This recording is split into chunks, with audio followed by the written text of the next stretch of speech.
I feel very humbly honored and privileged to be here to talk with you about my book, although I know you're really here for Tom Friedman.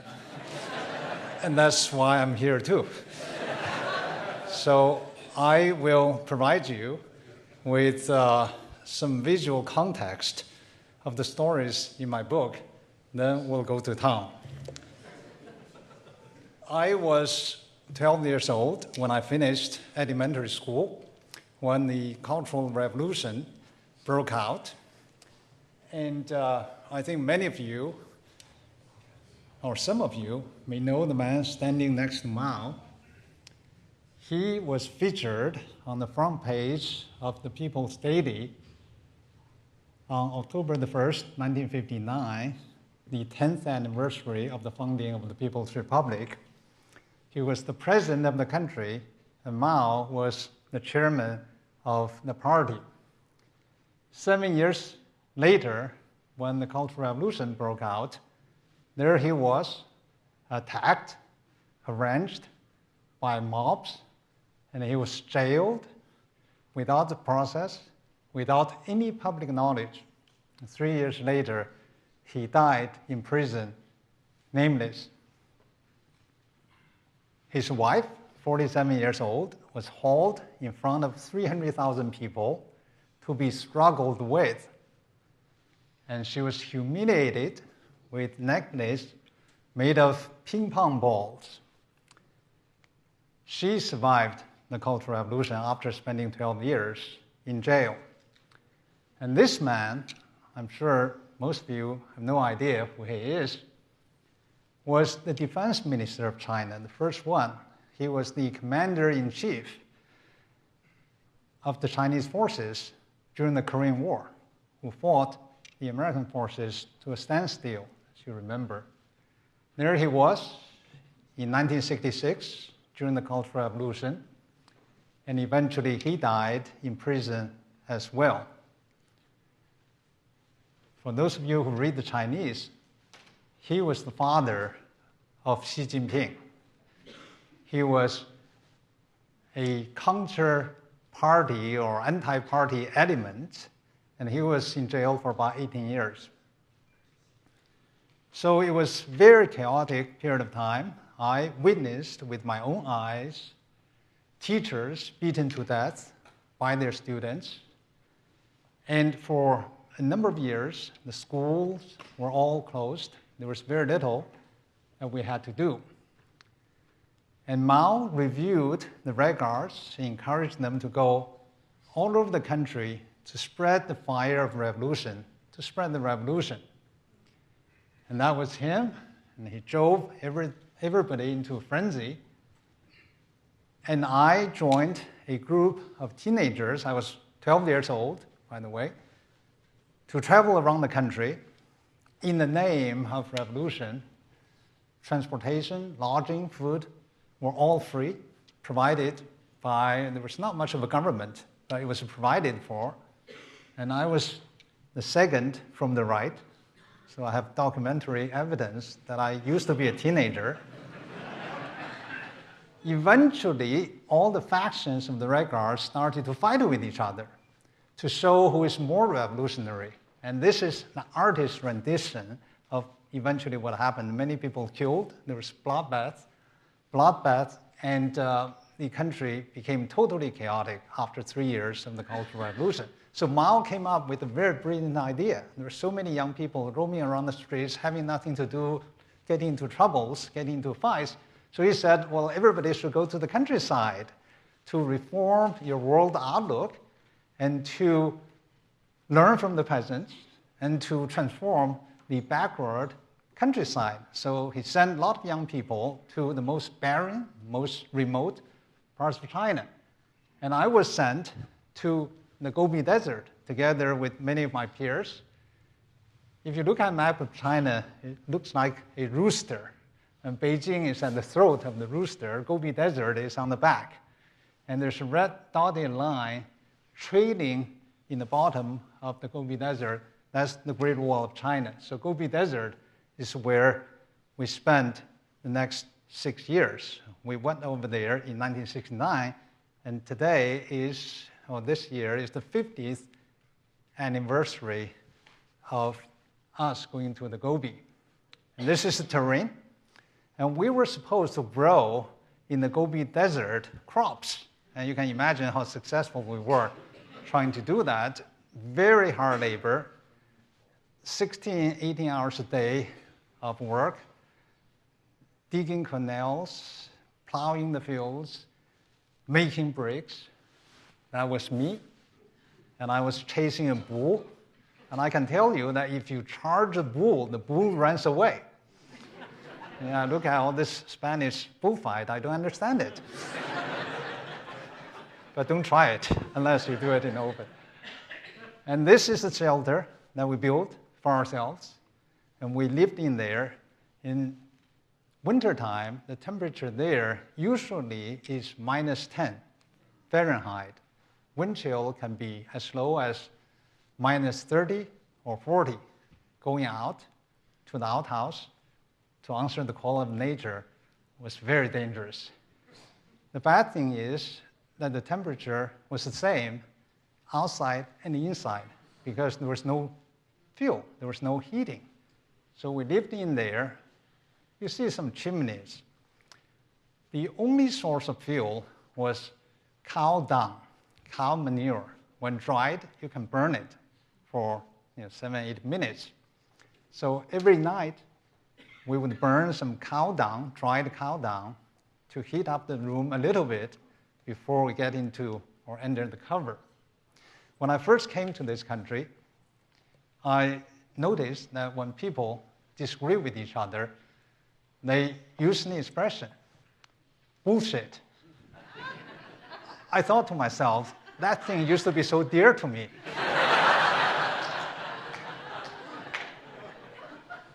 There I was, cutting reeds on the frozen lake, which was quite distance away from where we lived. My friend was bundling it up, and there was no water, so we have to dig some ice out of the lake to quench our thirst. And I tell you, if you want to quench your thirst with ice, it's almost impossible. After 2 minutes, your mouth is completely numb. You'd rather go thirsty. I spent a lot of time with a gentleman. His name is, I call him Old Yi Kong.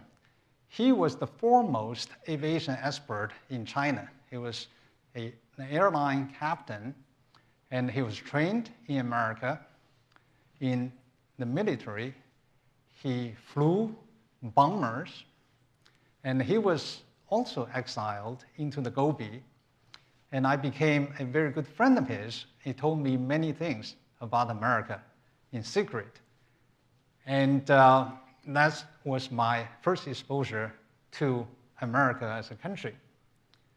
A few days ago, I asked my secretary to put this photo into the PowerPoint.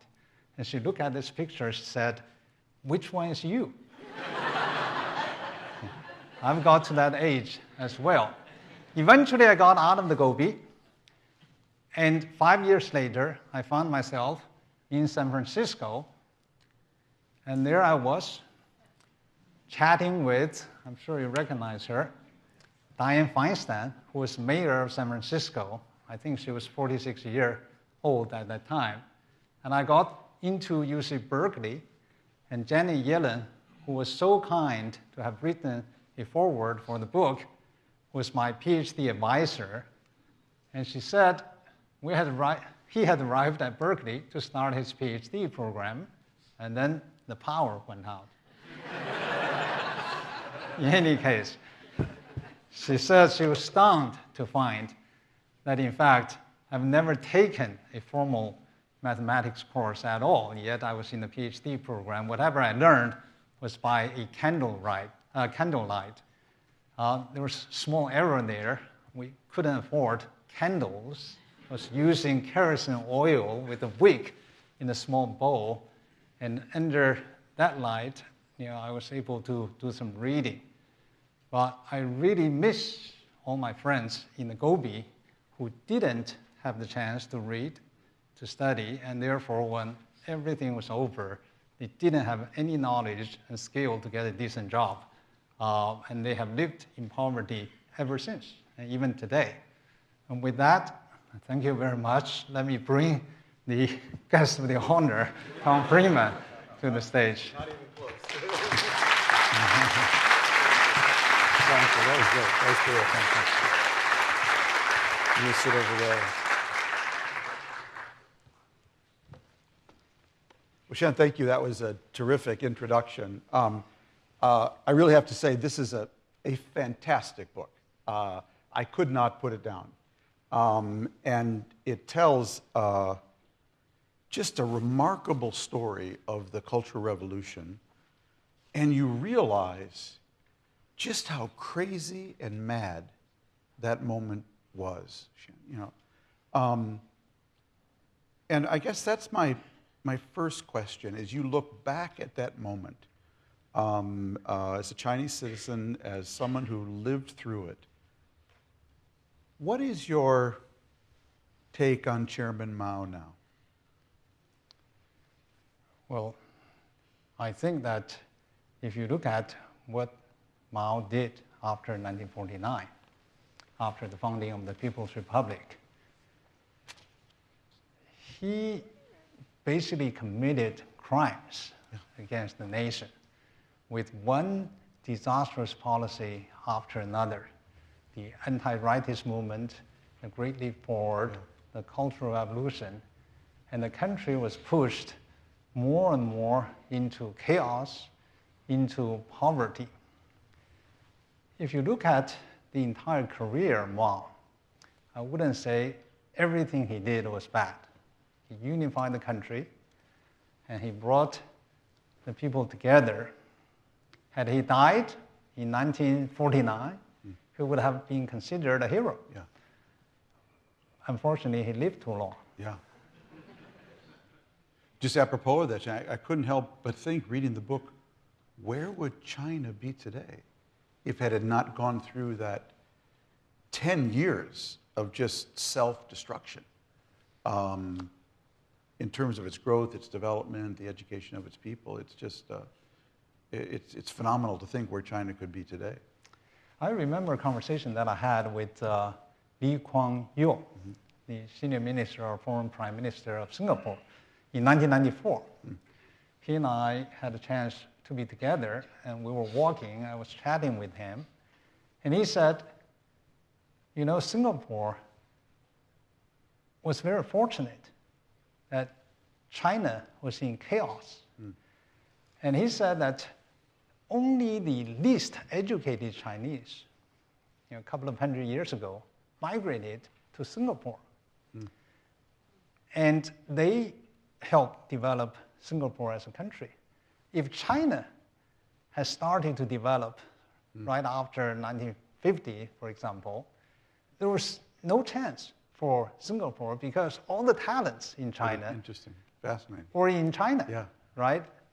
So I think you're absolutely right. Yeah. If China had focused on economic development, as it did in the past 40 years, it would be a completely different picture. Absolutely. Shan, one of the things I'd like to hear you talk about is simply the technical. How did you amass the notes for the book? Where you allude several times of writing letters home. It was amazing to me in all this. You're getting mail from your parents, and you're writing letters home. You obviously consulted those letters. How did you recreate those 6 years, basically, conversations with memory? Were you keeping notes? How did you do it? My mother kept all my letters. Oh, interesting. And my wife organized them. I'm a very Interesting. poor organizer, so without my wife, I How wouldn't many have were been there? able to do it. There must have been 2 shelves of letters. Amazing. And I've kept a diary since 1971. So how old were you then? You'd have been 71? in 71. How old? I was born in 53. So okay, actually, since you're 18, you've been 18 years yeah. old, yes. So I burned one of the diaries for some reason that I wouldn't get into. Yeah. But otherwise, I kept all of them. Wow. Day by day account. So Amazing. whatever I wrote in the book, You're able to draw on those. yes, truthful recount of our experiences over So there. you were able to store them in those reed huts and places you were living, basically, Or Yes. interesting, fascinating. I was able to do so. That's For example, I wrote on that particular day that I finally got into bed, which was on a mattress made of reeds, put on ice. yes. And of course, there was no heating. It was Right. extremely cold. As I was curling up in bed, I felt some movement on my shoulder. A rat. It turned out to be a rat, which was looking for some warmth. Yeah. And I tried to squeeze it Yeah. to kill it, but eventually it got away. I was much better with cows than with rats. But It's I was actually one of the able- most memorable passages in the book. I thought, yeah. I was able to remember it because I wrote it down. Wow, amazing. You know, one of the things that struck me as you talked about those 6 years, I think you referred once to the fact that you cried about something. I think it was the moment where you got rejected for college. Oh, yes. The second time. Yes. You know. I mean, I'd be crying all the time. I've been crying for 6 years. How did you keep your just sort of mental balance and not fall into just total paralyzing depression? A few years back, I visited, well, now more than 20 years back, in fact, I visited Taiwan.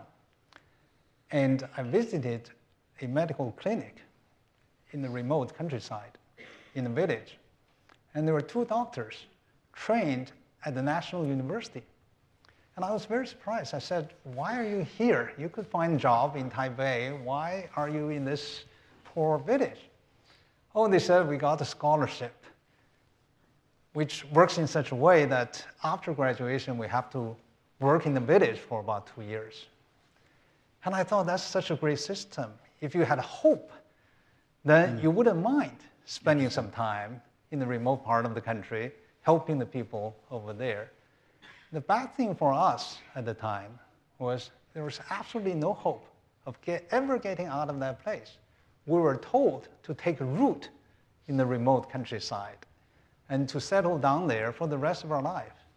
So that really would drive you to despair, knowing that will be the rest of your life. Yeah. But I thought, first of all, I had a strong sense of curiosity. I wanted to read. And I thought that, if you look at history, I like to read history. Many people are successful because they come across some opportunities. Others may be very talented, but they never got anywhere because they never encountered any opportunities. And I thought that, well, if someday some opportunity comes to me, and if I'm not prepared to capture the opportunity, then it's my fault. If no opportunity comes to me in my life, then I shouldn't be blamed. It's God's will, right? So I thought I would just keep reading. And I studied very hard. Every night after 16 hours of work in hiding, because reading was frowned upon. I got into trouble for reading. And I was just trying to prepare myself by accumulating knowledge. That kept me going. And it's very enjoyable to learn about new things in books. I mean, you are the only person I know who went from elementary school to Wharton, basically. I fooled my way through the American educational system. I know there was a stop at University of San Francisco, but talk about that a little bit, like that catch-up moment where Janet Yellen observed that you basically hadn't ever had a formal math course or of the high level you needed to study economics. How did you do that personal leap forward? Leap forward meaning get into the program? Yeah, no, catch up. I mean, with all the things you needed to know that went beyond your first 12 years. When I first arrived in America, I was told by the Asia Foundation, which sponsored my visit as a visiting scholar, to study law. And before they told me so, they asked me what I would like to study. And I was very surprised by the question because in China, I was very used to doing whatever I was told to do.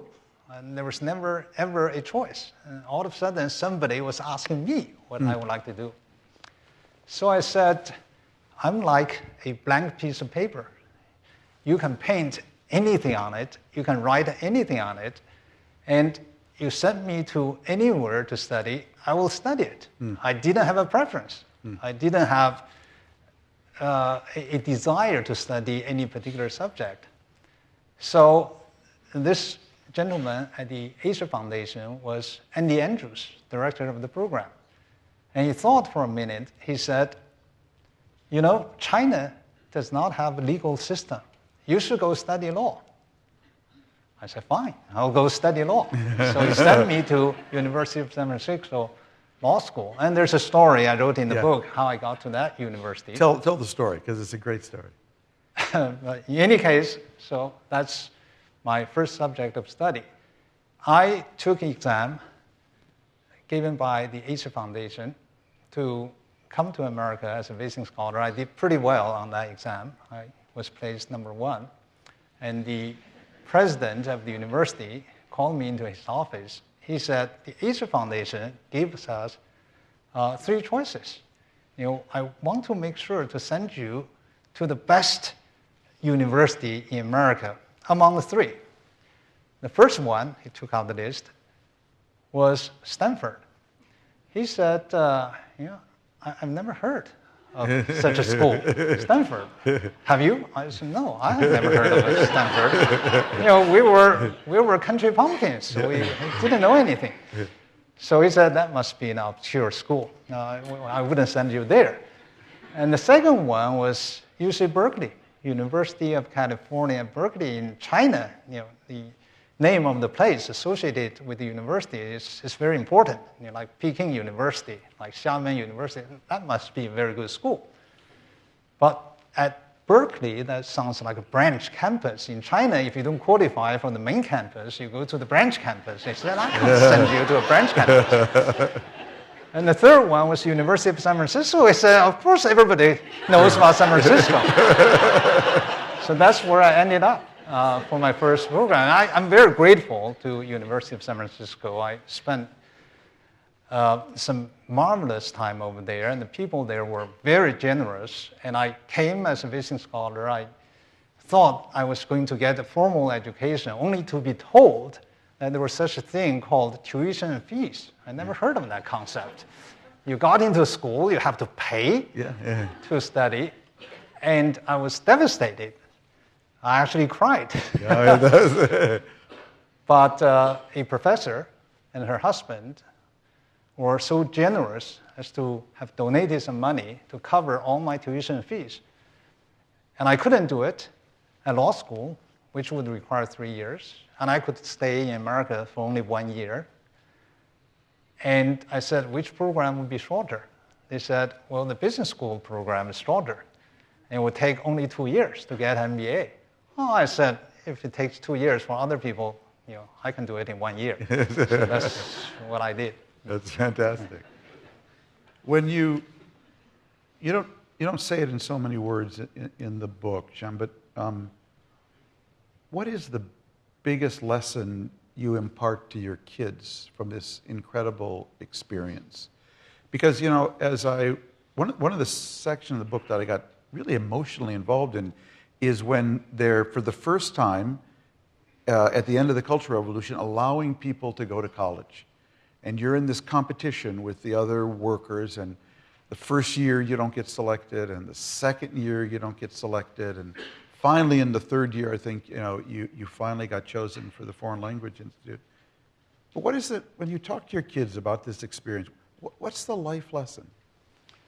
In fact, when my children were small, I kept telling them about my stories in my youth. Bedtime stories. Doesn't really work very well sometimes. Yeah. And my thinking at that time, and they all know, and they both know that Daddy likes to talk about stories of his childhood. My thinking is that for us, to be able to read was a privilege. And it was so hard to be able to do so. We got into trouble by doing it.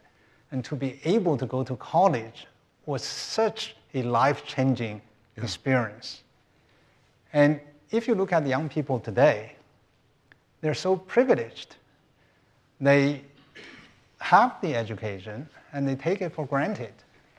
Whenever you take something for granted, you don't treasure it as much. I remember, in fact, at the time reading Mark Twain, Tom Sawyer. Remember that story about painting the fence? Yeah. And Mark Twain said, in order for somebody to covet something, to really desire something, just make it more difficult to attain. Mm-hmm. So I thought we wanted the education because it was so difficult to get it. And our children now have it coming so easy to them. So I said, you guys shouldn't take it for granted that there are books to read, there's school to go to. In our time, if you look at my friends, so many of them still living in poverty because they never were able to receive education. And that was why I repeatedly told them the story. And in fact, their fascination with my story was one of the biggest motivations for me to write the book. Now, will there be a Chinese edition? Will this be published and sold in China? One day, I'm sure there will be. Mm-hmm.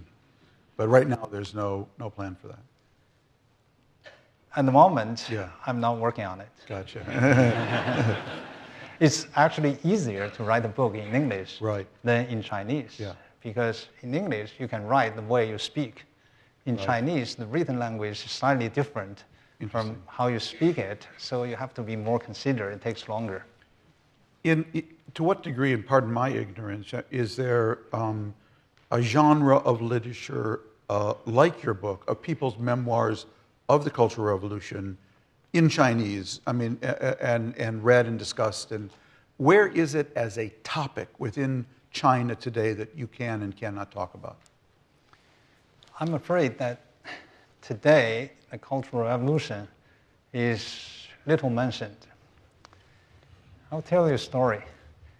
A few years back, I was asked by the chairman of China Merchant Group, which is a very large company in China, to become independent director of China Merchant Bank, which is the 5th largest bank in China, because I know something about banking. And I tried to decline it, and he said, you have to do this as public service, you have to help us. So reluctantly, I agreed. And the bank made a public announcement that I was appointed an independent director before they completed one critical process, that is the approval by the regulators, China Banking Regulatory Commission.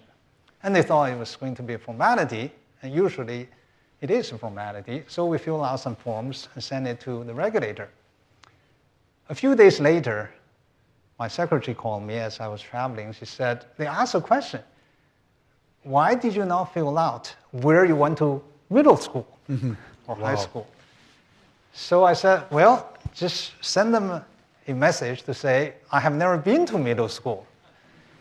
And then a few days later, another question came. Why did you not go to the middle school? Wow. And I sent another message back. I said, for this question, you will have to ask the great leader, Chairman Mao. Wow. They never approved me. Wow. So in public record, I was independent director of China Merchant Bank. And some of my investors were private equity firm, PAG's private equity firm. We manage money for our investors. They do background check. They said, oh, you are the independent director of this bank. I said, no, I was not. It's in the public record. Wow. It's in the announcement. They never approved me. And I thought that whoever was processing the papers obviously didn't know anything about the Cultural Revolution. And he would be so surprised that somebody like myself that had never gone to middle school. That was the level of knowledge. And I think it's very dangerous to forget that part of the history. The sure way to avoid repeating the history is to remember it. I had a searing experience in my first years of journalism. I lived in the Lebanese Civil War for almost 5 years. Yes. And one of the things I learned from that experience is that the reason it was such a rich experience, and I don't mean that in any voyeuristic way, is that you only under high temperatures get to actually see the full rainbow of human behavior. Yes. What people are capable of by both incredible evil, and you documented some of that, abuse of women, but also incredible kindness. Yes. And you tell some of those stories too. When you think of that rainbow, talk about both ends. I mean, some of the worst things you saw, but also some of the amazing kindness and acts of friendship by people you were really just thrown together with. Yes, yes. Oh, there's no question about it. I remember that when I got into trouble for reading, for saying the forbidden things, I was attacked verbally. People put up big character posters to denounce me. And prevented you from getting into college one of those years. And I was very sad about it. And eventually, I discovered those people who did it didn't really intentionally try to harm me. They just didn't know me. Yeah. And once I got to know them well, then, of course, we became, well, I wouldn't say friends, but certainly not enemies to each other. But I owe my survival and existence to all of my friends over there. I documented in my diary and in my book how on one day I went from our barracks to the lakeside, traveling about 4 or 5 hours a day to go to this place to cut reeds. It was in a blizzard, sandstorm, and I was extremely cold. So my friends took off their hat to give to me and took off their shoes to give to me. We were in the same condition, and they would sacrifice themselves for me. And of course, I did for them as well. So nowadays, whenever I go back to Beijing, I invite everybody over and have a meal together. And we live in a completely different world today. You know, they have no idea the world I live in today. Yet, there's something that bound us together because we lived through that hardship together. And their kindness, their generosity, and their help really helped me to get through that experience. No, I always say the people I went through the Beirut Civil War with, we were all on the Titanic together. Yes. You know, and Absolutely. And I have a bond with them, right, like no other friends, even people I grew up with. Yes. Shan, talk about, we can't let you go without giving us a little window on US-China relations today. We've got we're in the middle of a trade war that both sides seem to be trying to diffuse. But talk about US-China relations today. How do you see it? What do you think the prospects are that this will be resolved? Bring us up to date first. We have to draw on your expertise for that. This year, this month, happens to be the 40th anniversary of the establishment of formal diplomatic relationship between the two countries. Jimmy Carter did it in 1979. And it has been 40 years. The relationship has developed from almost no economics between the two countries to China now becoming the largest trading partner of the United States and vice versa, about $500 billion a year. So that relationship has come a long way. I cannot but notice that there's some tension in the relationship. There's a trade war, and there were some other issues between the two countries. And I was thinking that 40 years ago, when Mao was the leader of the country, when everything was controlled by the state, by the government, the differences between China and the United States were as wide as you could imagine. And yet, somehow, the two countries got together and started a relationship. How did they do that? How did Richard Nixon did it? How did Jimmy Carter did it? I think they did it by looking at some common grounds, some common interests between the two countries. And they focused on the common grounds and common interests and started that relationship. I would say today, if you just look at the differences, then the two countries should be at war with each other because there are so many of them. But if you look at the common ground, I would say that China has come a long way. In fact, in the direction of the United States. Now, China is predominantly a market economy, just like the United States. So there's more common grounds, commonality between these two countries. And if the leaders can focus on the common interest and the common grounds, I think the relationship will continue to develop. Well, as you know, because we've talked about it in Hong Kong, I'm a big believer that China and America are the real one country, two systems. That our yes, two economies are really very good way to put it. Totally intertwined, and right. we pull against one another. Joined at the hips. Exactly, Yeah. and that's why I never get too excited about this thing falling apart from one direction or another. I'm going to go back to that, but I was just reminded about another story that I found very gripping. You found your way out of Gobi. You're back in Beijing, and the beginnings of the counter-cultural revolution movement are now afoot. And people have put up poems on the walls of Tiananmen Square. Right. You go down there with a friend or friends from the foreign language university. Foreign trade. Foreign trade. And, right. and your principal or whoever confronts you. Yes. And says, did you see any of those poems? You've taken some pictures of them, as I recall. Right. But tell that whole in the book story. as well. Yeah, and tell that whole story because it ends in a very surprising way. Right.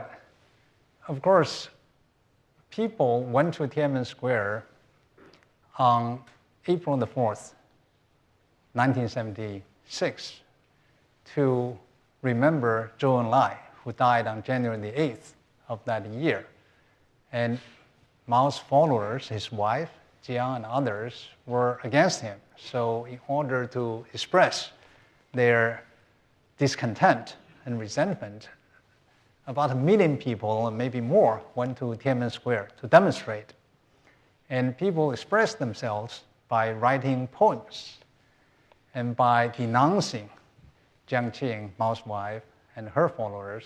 And some poems actually were directed towards Mao, which was a taboo at the time. And then there was a crackdown, and some people were arrested. And there was some investigation who went to the Tiananmen Square.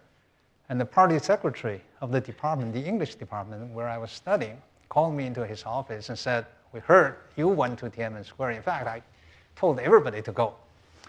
And so it was no secret I went over there. And so he said, did you take notes of the poems that you saw and so forth? It was an investigation, and you get trouble for having done so. I took a lot of pictures. My mother, in fact, hid them until after everything was over. That is, after Mao died. And I said quite defiantly to the party secretary, yes, I did go over there. I didn't take note, but I memorized all the poems. And I started to recite the poems to him. Which is pretty ballsy, I must say. Yes. Well, you couldn't get much worse off at that particular point. And he stopped me. He said, stop. I don't want you to tell anybody that you went over there and you saw the poems and you remembered all the poems. And I immediately realized he was trying to protect me. And I was so grateful. And I thought I was such a jerk. Yeah. I was so defiant. And so I thanked him. I walked away. And many people were sympathetic to the, to share the same feeling against the policies of that time. And so to those people who went to Tiananmen Square, they represented the vast majority of the people. That's what eventually brought the Cultural Revolution to an end.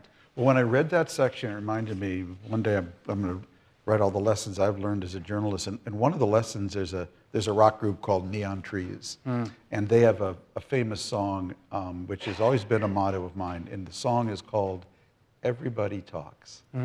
Okay, you think people aren't talking. You think they're not getting it. They're out in the street, they're screaming, Mao, Mao. But basically, they know who's stealing, who's lying, who's cheating. Yes. And in the end of the day, everybody talks. And that moment in your book, because it really was very revelatory to me, it's like you realize that underneath, they all knew how crazy and mad this whole moment was, and that it had to come to an end. Yes. I think that one very bad side effect out of the Cultural Revolution was that people learned to lie, to not tell the truth, because you can get into danger if you told the truth. And I think that there's a lesson to be learned. If you try to control thoughts, then you only force people to lie. But people have their honest views. That's right. You Everybody cannot suppress. talks in the end, you know. Right. Let's go to the audience for a little bit. We'll bounce a little back and forth. If anyone has a question, up right there, the lady in the white, or is that man? I can't see. I have a question about the Cultural Revolution. Did you have to read the Little Red Book and Marx's indoctrination? I did. And in fact, I said in the book that I bluffed. I could recite the whole thing. But at least I memorized quite a few passages of the Little Red Book, and I can even sing them today. Wow. And that was the legacy of that time. What about professors and intellectuals? Is there any chance they could challenge China's closed society? You mean today? Yeah. Well, China was a closed society at that time. Yeah. It's not getting any better. It is getting much better. Then I'm here, for example. I couldn't have possibly thought about being better. here. Right? Just a question. Yes. But China was a very closed society. I think there's a wrong notion about how China developed in the past 40 years, from per capita income of about $400 to close to $10,000 today. And some people suggest that there's China model somehow produced the economic miracle. I think that's nonsense. China developed by abandoning the centrally planned system, by opening up to foreign countries, especially to the United States, by moving in the direction of the market, by adopting liberal market policies. And that's how China has developed. But it's not enough. China still has a long way to go. And China needs to open up more and to reform its economic system much more. And China needs to keep going. Just to pick up on that question for a second, one thing I've been visiting China. My first visit, I was covering Secretary of State Baker when he came to Beijing in 1980 to repair relations after Tiananmen Square. I mean, 1990, to repair relations after Tiananmen Square. I was thinking 79. And it's pretty clear to me, China today is so much more open than it was now almost 30 years ago. Yes. But it's also so much more closed than it was 5 years ago. I think your observation is very keen and very sharp. And that's what's, so what I'm wrestling with, as someone who really believes in the relationship and wants to see it go forward, one of the questions I have is that, China used a certain model to go from kind of 0 to 30 in terms of GDP and economic growth or whatnot, and it was around more basic industries and manufacturing and assembly. But to achieve the vision of Xi Jinping of a China that can be super competitive in artificial intelligence, in aerospace, in new materials, obviously requires a much more innovative society. And the question I have is that level of innovation possible in a China that is much more closed today than it was 5 years ago? Or, and I do find this in talking to my friends in the business community there, it's amazing how much innovation you can do and get away with, and even if you're not reading the New York Times or the Wall Street Journal or every journal on the internet, as freely as you might want. So sort that out for me. I think you can do a certain amount of innovation, invention, science, and technology, even in a closed society, even in a centrally planned system. You remember that the former Soviet Union, yes, right. Right, Sakharov right. Yeah. They were the first one to send somebody into space. And I remember a former professor of University of Chicago telling me a story after visiting Moscow in 1980s. This was before the Berlin Wall fell. And he said, whenever he stayed in a hotel, he noticed there's a sign in front of the TV in Russian, which he didn't read. So he became very curious. And after several visits, one day he got his translator into his room. He said, read this sign. What does this say? And the translator said, it says, keep a distance from the television because it may explode. Right. So they were producing exploding televisions. And of course, in such a society without trade with other countries, and that's the only thing available to you, you would buy even if it explodes. You keep a safe distance, but you have to use it. But it tells you that in a closed society, there's no real innovation that people need to use. Yes. And I believe that's how the Soviet system collapsed. Yeah.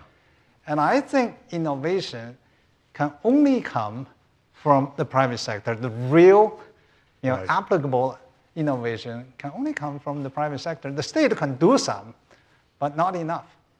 Your story reminds me, I was with Secretary Baker. I was in the Times diplomatic correspondent in 1989, and we went in 1991 or 92 to Chelyabinsk, which was one of those Russian cities beyond the Urals that were so secret it wasn't on the map. Mm-hmm. And it was the center of their missile program, and Baker was the first Westerner diplomat to go there. And probably put on the wrong place. Exactly, yeah. But we stayed in a hotel overnight there Right. after visiting the scientific center. And the elevator in the hotel, the buttons went 1, 2, 3, 5, 7, 8, 9, 4. And if you pressed 4 at the top, you actually went to the 4th floor. And I realized if that was at China's premier scientific center, we had nothing to worry about. Okay. More questions. Right here, please. Yeah. How did you get out of the Gobi and to the United States? You will have to read the book. That's the right answer. I've been trying to school him on how to be an Go, give her a hint. Well, I won't tell too much. Oh, no, give her a hint. Seriously. Go ahead. Give her a The little Cultural hint. Revolution came to an end. And in 1979, Deng Xiaoping, who was vice premier but paramount leader of China, came to visit America for the first time at the invitation of Jimmy Carter. And supposedly, well, actually, according to Jimmy Carter in his memoir, they sat down, and Carter brought up this issue of emigration.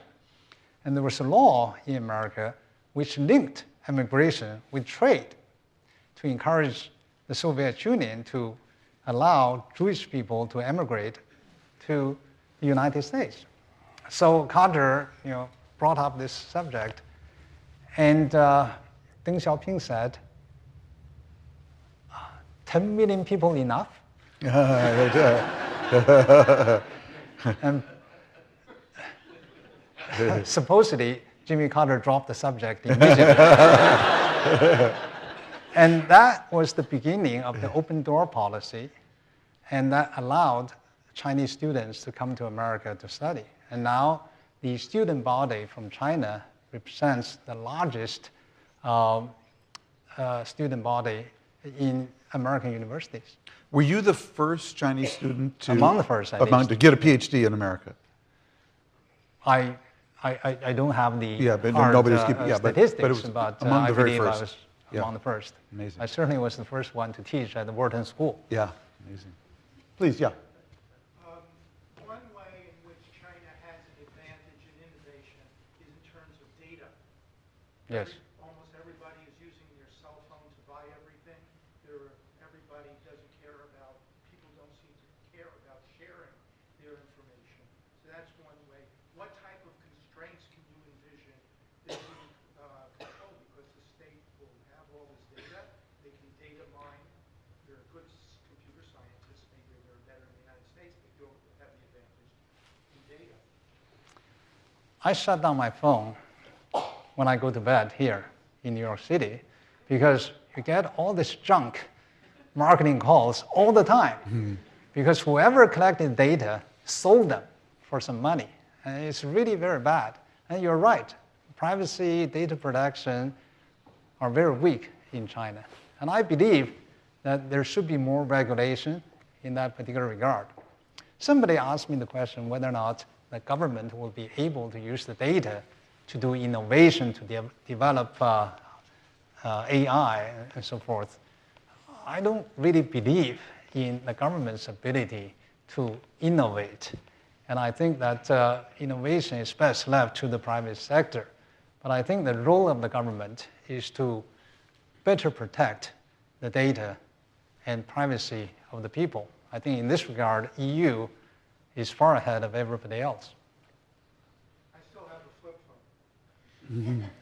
But it is true, though, that the private sector in China, because China is really a cashless society now, in many ways. You say cash society? Cashless. Oh, cashless yeah. society, yes. A lot of my friends don't carry wallets or purses. They just use their cell phones. And so from the private sector point of view, it is able to amass huge data sets that will be very useful in running algorithms and inventing new products and services. No question about it. Last time I was in Beijing, not too long ago, a few months ago, it was late at night. I went to a 7-Eleven just to buy some snacks. They wouldn't take cash. Yeah, interesting. Literally wouldn't. Yeah. Right. They Wow. would only take a Yeah. mobile payment, which I didn't know how to use. Yeah. My wife had not set it up for me as yet at that time. And It's usually your kids who haven't set it up for you. right. So that night I went hungry. China is moving very fast in this particular regard, but there's a risk as well. For example, WeChat. Yeah. It probably has about 1 billion customers, and they have WePay or WeChat Pay, something like that. And you can make payments within the same community without going through a central clearing system. In the United States, somebody was talking about somebody making $5 million payments in a way to evade monitoring or regulation. It's called money laundering. Because there's clearing system, banks would watch all the payments. And if you create a community of your own, you make payments without any regulators knowing about it, there can be a big risk, especially if the community is as large as 1 billion people. Yeah. So, there's WeChat Pay, there's Alipay, each of which several hundred million users, each of which is a separate community of its own.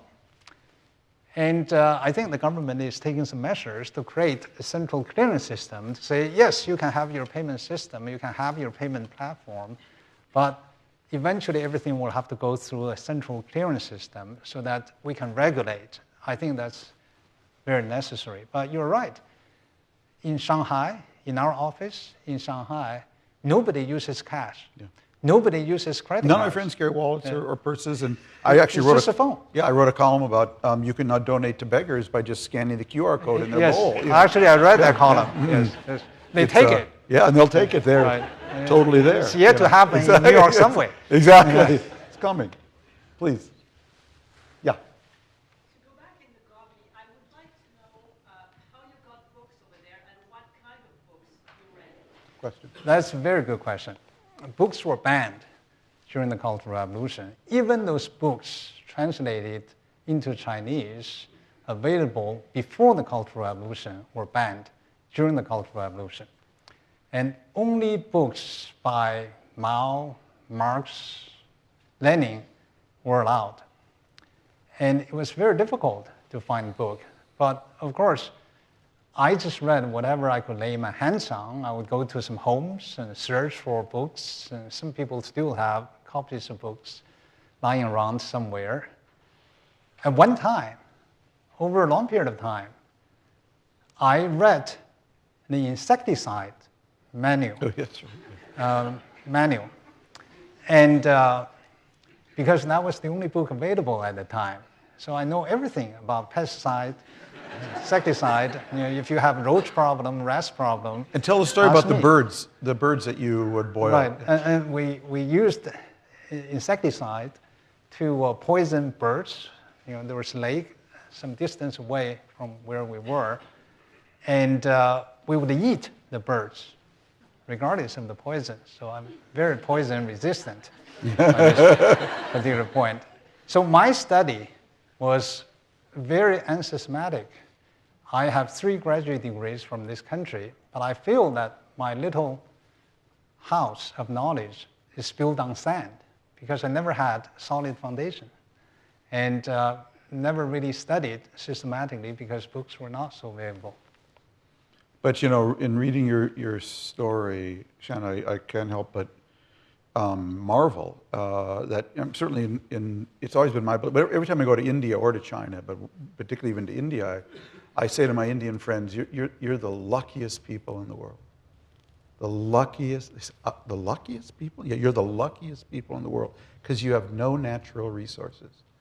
So over the millennia, you've developed the DNA to always drill yourself and not to drill the ground, to unlock your own energy, to tap your own energy, men and women, not to drill the ground. And that's a paradox. Yes. That's an oil well that never runs dry. And I Yes. couldn't help but thinking when I read that part of your book about reading the insecticide manual and just learning the language, but that is something that has served China very well, it seems to me. Yeah, when you think about it, it's the same Chinese people. Yeah. 40 years ago, we were dirt poor. Yes, right. And today, we're somewhat more developed. So what happened? Yeah. Not the people, no change. Yep. We were put in a cage, and we couldn't fly to anywhere. We were fed, but only to survive, not enough. And what happened 40 years ago, when China opened up and started economic reforms, was to gradually open the cage. And when the cage was opened, then people started to fly. And that's how the economy developed. Absolutely. So it's the system which makes the difference. Yeah. And that's why I say China has not gone far enough. And there's a lot of productivity to be unleashed. And you need more reforms in the system. Please. I notice in all that you've said and in what Tom Friedman has elicited from you, there's a word missing, and I think it's very healthy, and that word is ambition. I'd like to ask you to talk a little bit about ambition. Several weeks ago in Asia Society, there was a well-known, very successful businessman who 3 or 4 times repeated his idea of what he wanted to do from the time that he was very young. And what he said was that he wanted to have the maximum possible impact on society. And I thought that was empty. Could you please talk about the meaning and the role of ambition in your own life? I think you can only have ambition if you have choices. You can choose what you do. And there's an old saying in Chinese that you can find riches in books, you can find beauties in books. And to study is very important. But if you don't have a choice, what's the point of having ambition? In 1986, I was invited to an interview with the World Bank, which came to UC Berkeley, wanted to recruit some Chinese national to work in the World Bank. After several rounds of interviews, and the most senior guy talked with me, he said, "What would you like to do 5 years from now?" I said, "I never think about 5 years from now. I never formed that habit of doing so." And so he said, "What's your ambition?" I said, "I don't really have ambition. I just do whatever comes my way." Oh, he said, "Come on, everybody has ambition. What would you like to do a year from now?" I said, "A year from now, I would like to take over your position so that I can ask other people what their ambition is." So he made me an offer. Yeah. And I worked 7 months at the World Bank before I became a professor at the Wharton School. I can't see all the hands, so it's up there, please. So I feel really touched and connected to you. My father was also born in the 1950s, and he also didn't go to high school but went to college, lucky enough. So it's really profound that listening to his bedtime stories and understanding how much China has developed economically in the past 10 years. But somehow socially and freedom of speech is still very limited. So media is heavily controlled, a lot of websites are banned, and people do not have the channel to get out of their system. So I want to hear what you think could be the turning point or catalyst for China to improve on the social side and freedom of speech. I hope eventually is economic imperatives. I'm a very strong believer that a nation would move forward by economic imperatives. And 40 years ago, when I was in the Gobi, when we were in the Gobi, we were making about $10 a year. Of course, we were given food and clothing, but take-home pay was about $10 a year. At that level, however you experiment with political system or whatever system, we don't care. We couldn't be any worse off. Today, as I mentioned, per capita GDP in China is close to 10,000 US dollars. And if you want people to go back to make $10 a year, you are not going to be able to do so. So I think slowly, gradually, China will have to move in the right direction. But I also believe that without free flow of information, it's very difficult to develop an economy. For example, there has been talk about Shanghai taking over Hong Kong as the financial center of Asia. Hong Kong is very much a financial center. You can't do that without free flow of information, without being able to read the news every day in the morning, without convertible currency. Those are necessary conditions. So, in my view, without free flow of information, Shanghai will never catch up with Hong Kong, which may be good news for Hong Kong, but not so good news for Shanghai. Yeah, I mean, that was really what I was alluding to, Shan, in my question earlier, which is that I believed exactly what you believed and wrote that basically back in the 90s, that China, if it wants to reach the level of development that it aspires to, will inevitably have to open up its press, its academic centers, et cetera. And it seemed to be on that trajectory. Now, lately, there's been a lot of debate among sinologists. A lot of people like me have been criticizing, well, you said this was going to open up, and it hasn't. You were wrong. And part of my answer to that is that I didn't know anyone declared 2018 the end of history. Let's see how this plays out. Just because you're writing an article this month doesn't mean that the story is over.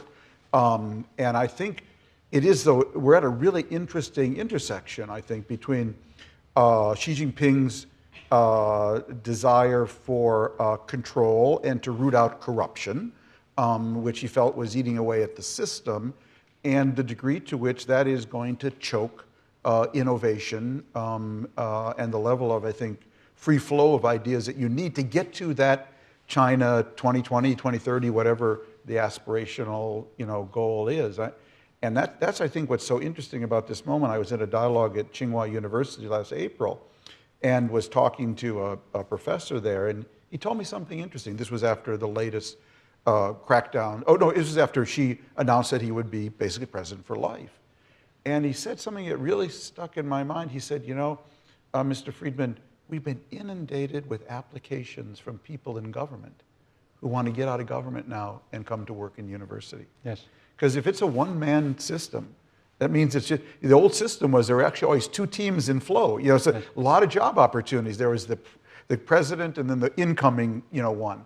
But if there's just one person there and he's got a tight circle, there's really no opportunity. So the government will attract, at a kind of merit level, less capable people. They're all going to want to work in the private sector. And I think there's going to be long-run implications for this. So I'm glad to hear you say the story's not over. I sense that's what you believe. It's not over. And I wish the situation is a little different from where it is today. But I also think that control of information is getting more and more difficult.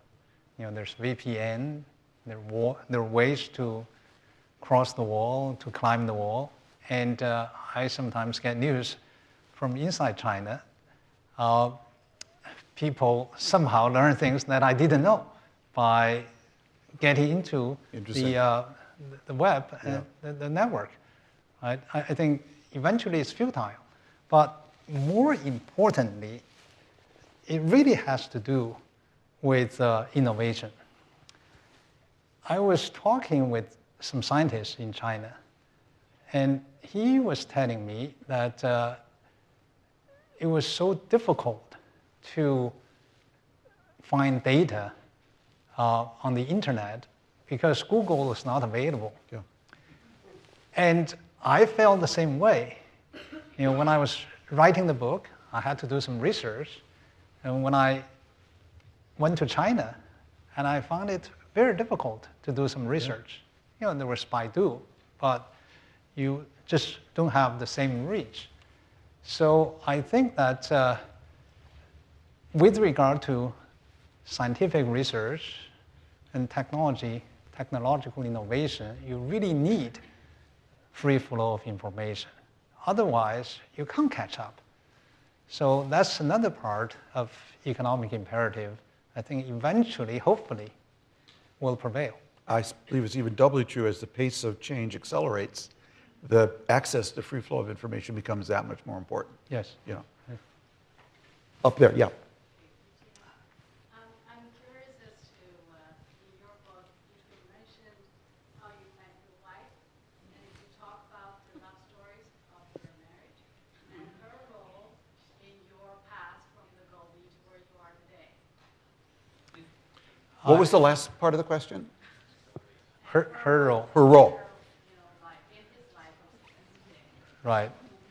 Well, first of all, when I met with my wife, I was desperate. Is she here? Yes, somewhere. We are going to get her side of the story. He does discuss it in the book.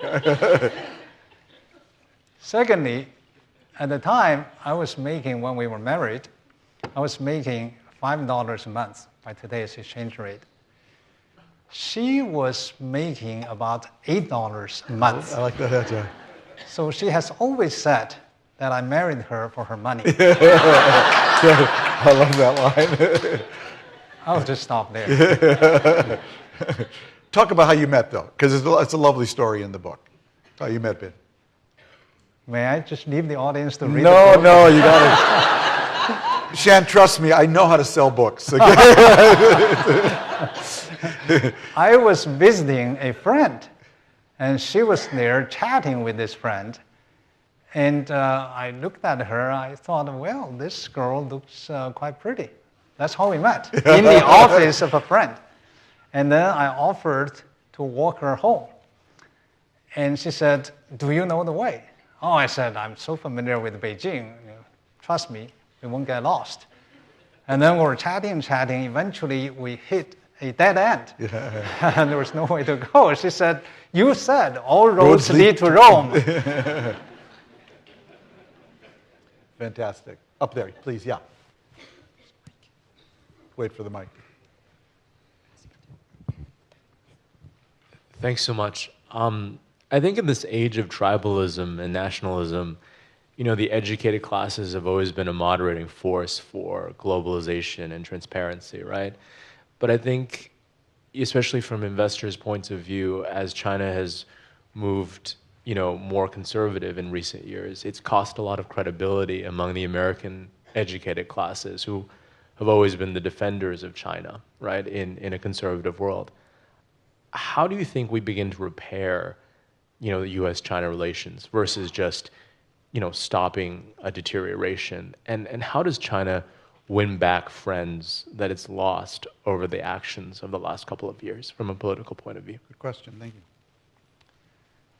China has developed by opening up, by economic reforms. And friends of China, like the Cashless Society, have played a very important role in this process. And if people have doubts and reservations about China today, I think it's China's fault. And China really will have to think about how to win back friends, win over friends, and the only way to do so is to make progress in the right direction. Thank you. Right here. So, Hold on, wait for the mic. I really enjoyed your story and sharing, and thank you very much. That's why I got the book. Thank you very much. Did you pay full price? Yeah, we did pay for full price. Yeah.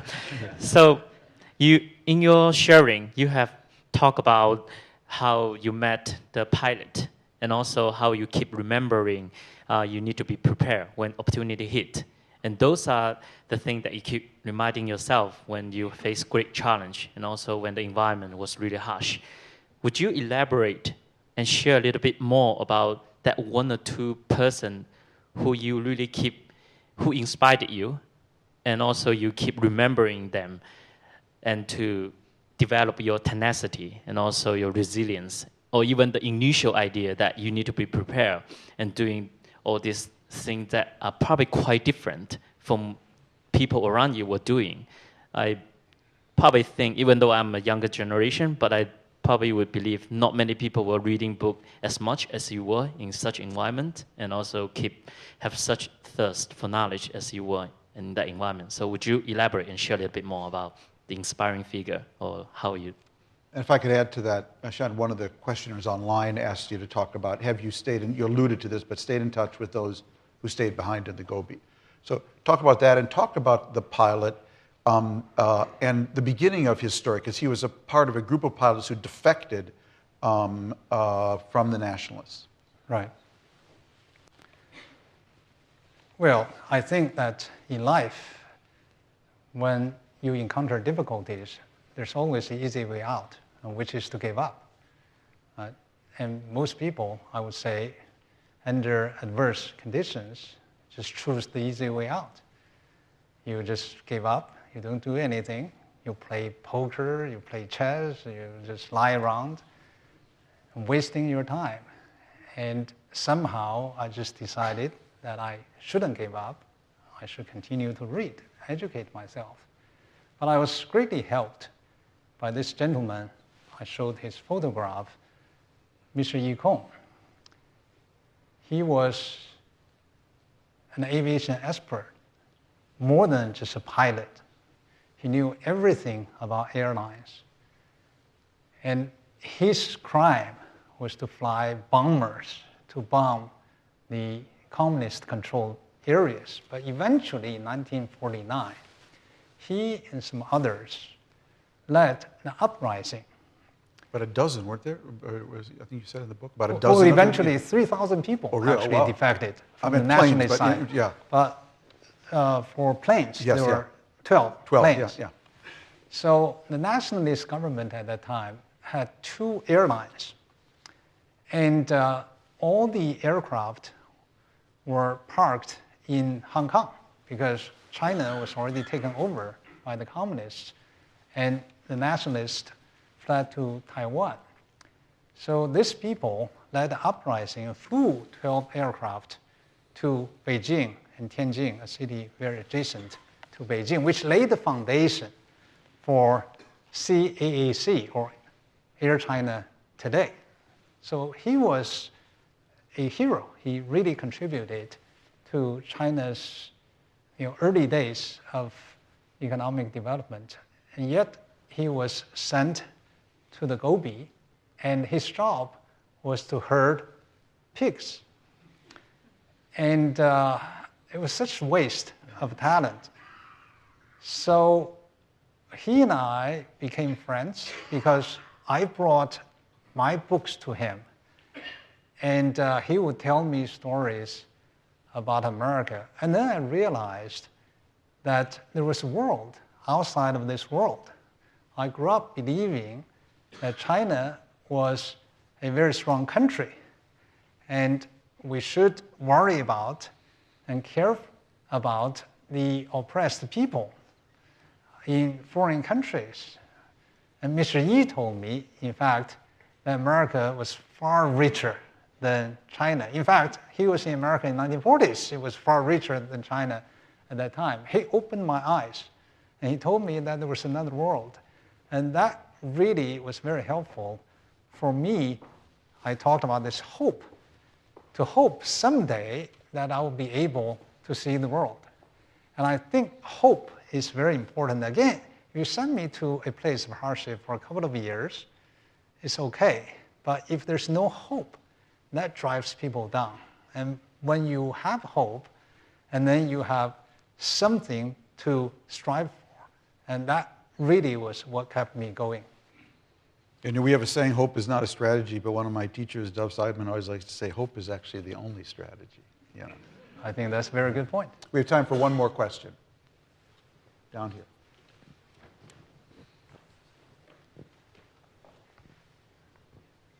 Hello.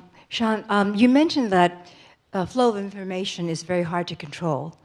And if the Chinese government really wants to control it, which they seem to want to, but they can't, do you think that they will then crack down further and further, or will they begin to recognize the reality? I have no idea what they're going to do. I hope they recognize that flow of information is important, not only for the country, but also for the people. Well, Shan, this has been a delight. I'm so thankful that you asked me to do this, first for this dialogue, and because it gave me the opportunity to read this book. And the honor is really mine. You can see I read it closely. It yes. really stayed with me. And so my only thing to say to the audience here, to people following us online, and to ships at sea, buy this book. Okay? Thank you very much.